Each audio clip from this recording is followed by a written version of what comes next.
pleasure to welcome Dr. Cheryl Salmon, author of Hormone Heresy and What Women Need to Know to Protect Their Daughters from Breast Cancer.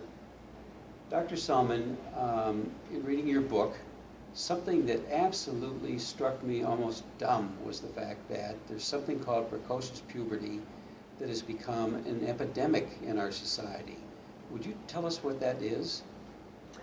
Precocious puberty is really the early development of puberty in little girls and actually little boys. But there was a study, a very important study done in 1997. And this study actually found, by looking at a large cross-section of children, that 1 out of 6 8-year-olds are showing signs of puberty. 1 out of 6, 1 out of 6 8-year-olds? 8-year-olds. And actually, by a time little girls are about the age of 10, 50% of those little 10-year-olds will be menstruating.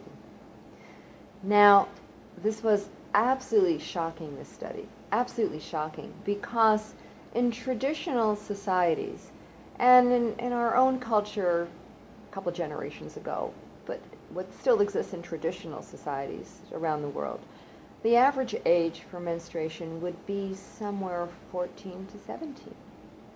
And now we are seeing puberty occurring in 8-year-olds. You know, in What Women Must Know to Protect Their Daughters from Breast Cancer, I interviewed a colleague of mine whose little daughter, she just turned 5 when her mother noticed she was developing breast buds and took her daughter to the doctor, shocked at what she had discovered, and it was confirmed that this little 5-year-old actually was showing hormonal levels initiating puberty at 5. So this is an occurrence that is happening around the world. That statistic, 1 out of 6 8-year-olds, as I have found in my research, is occurring in children in Canada, in the UK, in Europe, Australia, some Asian countries. It's happening around the world, 1 out of 6 8-year-olds. Now, why is this a problem? This is a problem for a number of reasons. First of all, the earlier a woman has high estrogen levels circulating through her body, the greater she will be at risk of developing breast cancer, because we know early production of estrogen, the longer we're exposed to estrogen, is a major risk factor for breast cancer. So if we have these hormonal surges in an 8-year-old, it definitely will be stimulating breast tissue earlier in her life and putting her at risk. So that's one of the causes.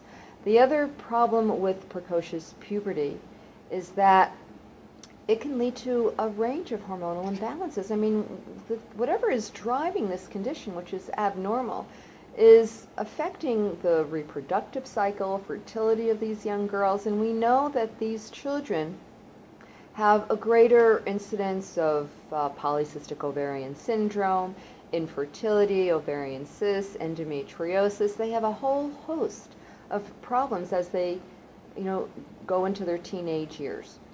So it will create more discomfort and more issues. And of course, this issue of precocious puberty sets up public health issues, social concerns. These children turn out to have more behavioral problems.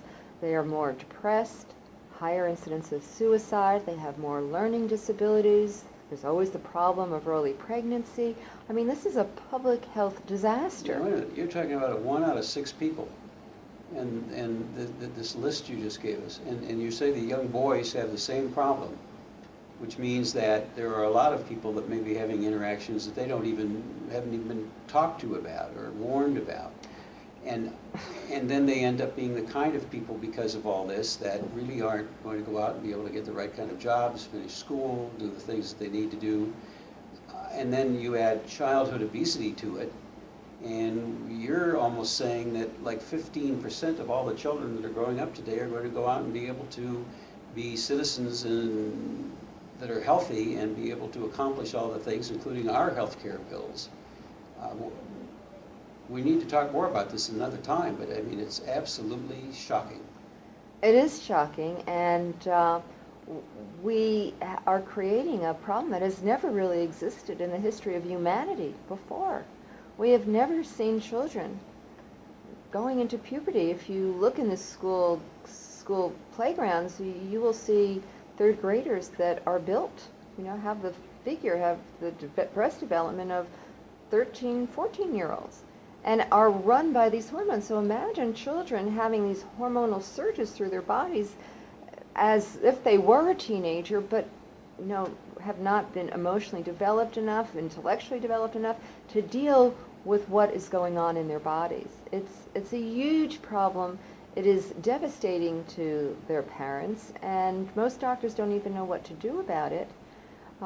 So we really need to get educated. In the book, I give some examples of what's happened to people and some of the alternatives and things we can be doing to get our children healthy and help reverse this condition when possible. Well, I would suggest not only do practitioners need to read this book, but educators do as well. Thank you very much for this very disturbing information. Thank you.